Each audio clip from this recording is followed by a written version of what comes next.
On the finer details of the kitchen layout and the open concept of this space, we wanted to make sure that the layout really made this room feel very welcoming and cozy. Because of the scale of the space, it could easily have felt cold and austere, but by using two islands in the design of the kitchen and by the finishes that we've chosen, I think we've really helped to make this space feel cozy and welcoming and even intimate, despite the high ceilings and the open concept.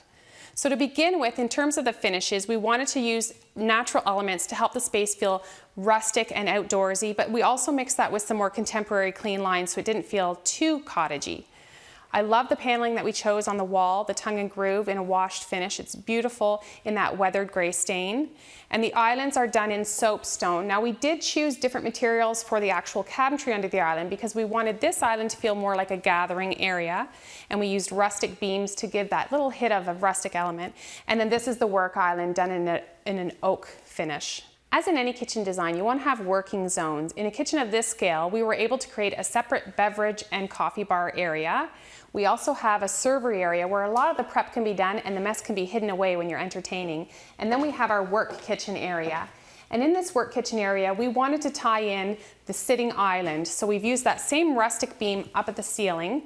And that also helps to reduce the overall height of the cabinetry, so it gives it a little bit more of an intimate feeling.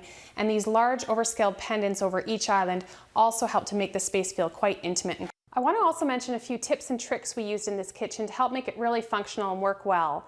So when we were designing where the microwave would go, because the microwave is deeper than an upper cabinet, I didn't want to be left with an open cavity below this that really wouldn't be usable for anybody working in this space.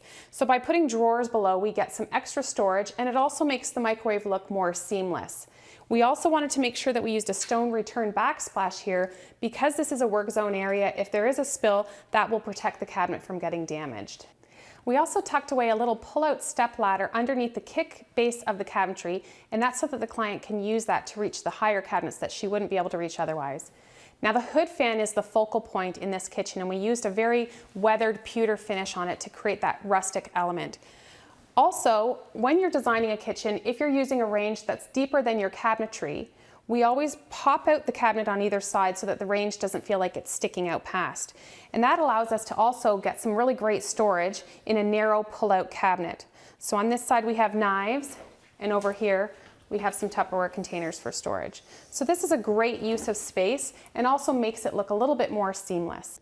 By using darker finishes in the kitchen, we were able to create a more cozy feel. The dark slate backsplash is a brick pattern all the way up to the underside of the wood beam.